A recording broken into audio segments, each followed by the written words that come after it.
state your name and address, we may have that for the record, and then we may follow up. Our policy requires that you stay under 3 minutes. Please direct all comments to council as a whole. Do not attempt to engage individual members of council in debate. Are there any citizens to be heard tonight?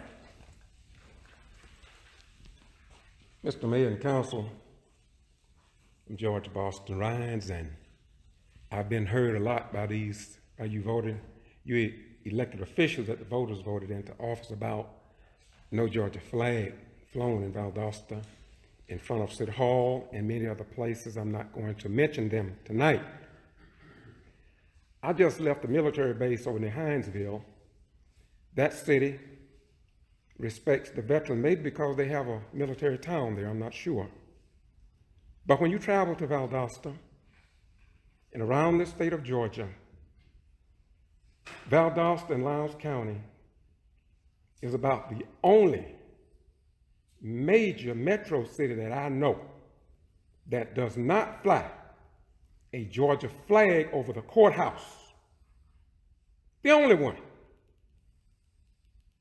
Unless you go to Atkinson County in Pearson, and people know the history of that place. And it's sad that Valdosta got to be identified with the historical account of what happened in Atkinson County years ago. I could say much more that is very negative about why Valdosta and Lowndes County possibly do not fly a Georgia flag over this City Hall and the Southern Judicial Circuit. Mayor Gale did put a Georgia flag out here in front of this building, but I noticed recently it has disappeared for reasons unknown. Mr. Mayor and Council, I am a very humble person. I'm a very respectful person, whether you believe it or not.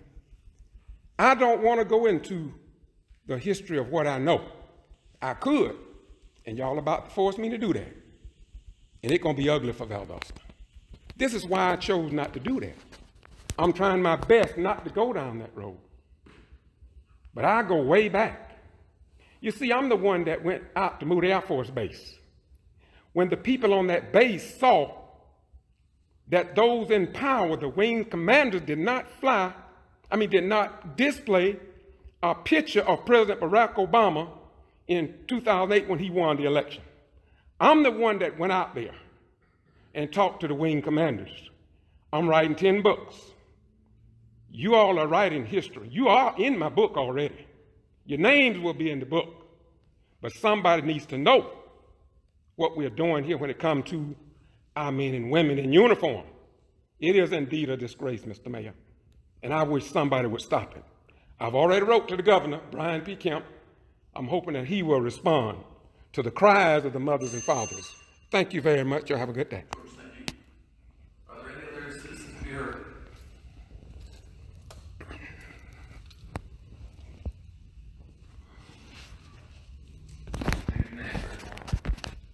Good evening. Greg Moore, 507 Fort Avenue. I'm here tonight representing Parkway Fiber and want to introduce 2 new citizens to the council and the mayor that are moving in. One is Charles Colkin, who's going to be our residential sales manager, and then Madison Gilmore, who's going to be our residential sales executive. They're one of 10 permanent jobs that are coming to the city of Valdosta with Parkway Fiber. Also, we're going to have 75 temporary jobs that'll roll through the year. We've got 11 more months of our business here, and then that will keep rolling as long as we're introducing residential fiber, which will be a $3 million a year investment into the city of Valdosta for the residential areas. So I just want to introduce Charles and Madison. Thank you. Welcome, Lieutenant. Are there any other citizens to be heard at this time? We'll close out this portion of the meeting. Item 7, City Manager's Report. I am conflicted. Which of our deputy city managers might come forward? The city manager didn't have anything on the agenda. I got lots of things. Okay.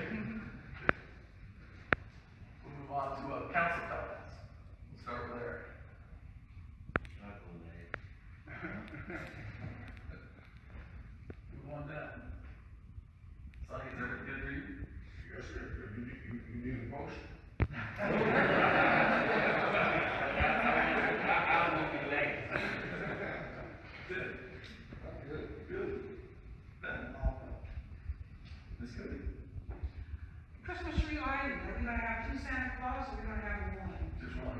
Just one? We don't want to Could it confuse be it. our Santa Claus or their Santa Claus? We like to think we have the star and roll with the Valdosta high school choir.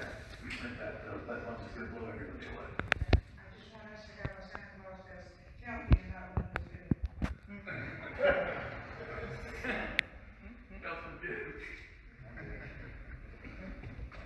I heard. Mr. Mayor, I'd like to, hopefully I can speak loud enough so that we can hear me. Last meeting, if we think back to, Councilman Norton made a statement at the end of our meeting last time, and I'd like to thank him for that. That stuck with me for pretty much the whole week, when he said, a person in leadership, he was talking about something that a pastor said, and I wanna touch back on that, because those words were pretty powerful. They stuck with me, and I like thank you. Just to go back to tell us that when we're in leadership, your words matter. Whether you're the mayor, city councilman, department head, president of a civic organization, president of an HOA, somebody saw something in you to put you in those positions. So, with that being said, we need to be careful with what we say and how we say it, because our words carry a little bit more weight. So when we're having these discussions amongst one another on social media, texts, telephone calls, we have to be careful how we treat one another and think about how the perception, how it's going to be perceived. We can't dismiss all the people who supported Donald Trump as racist, right-wing coots, because you have an entire nation out here that's many of white people that are 30, 40, 50 years old and behind, that see the country that they grew up in change before their very eyes. And they're afraid. It's not that they're all racist, but when you do see racist behavior, we have to call it out. But not all of those people are racist. So we have to be careful with our words, because when we use those words, you automatically turn off a certain segment of our population, because they're not going to listen.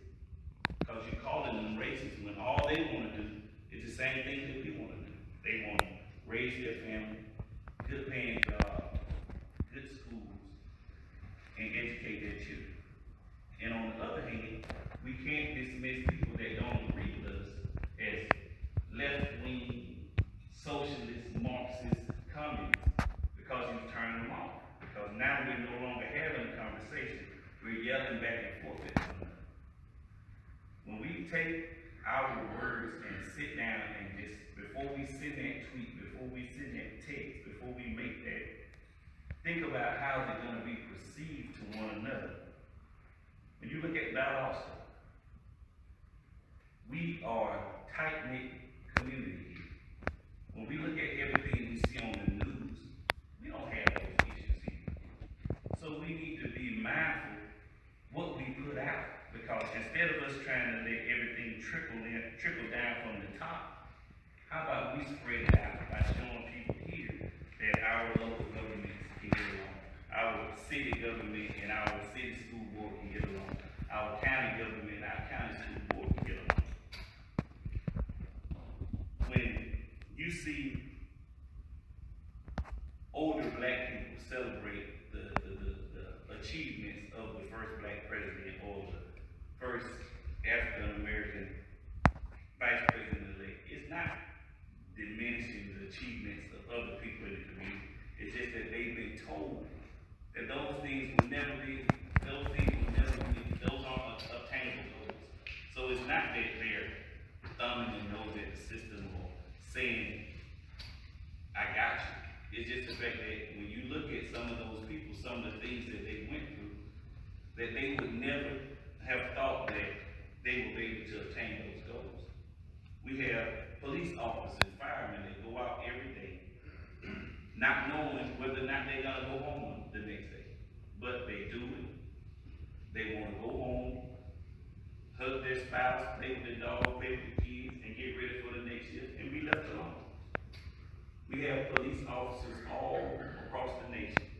And if someone like me that say all police are bad, I'm a sellout. No, I'm just telling the truth. We have bad policing. We have bad police officers, but all police officers aren't bad. We have to call out what is wrong when it's wrong, and when it's good, you have to say so. Now, I'm gonna leave this. Nobody in this community thinks that the Biden administration is gonna be able to solve all the minority issues. No one's that naive. But we have to think about when we're in this public space, what attracted people to that party or what they were voting against. Be careful with our words. Be mindful. Be kind. I'm gonna leave y'all with this. I don't know what we're gonna have to do, how loud we're gonna have to scream it to let people know COVID-19 is still with us.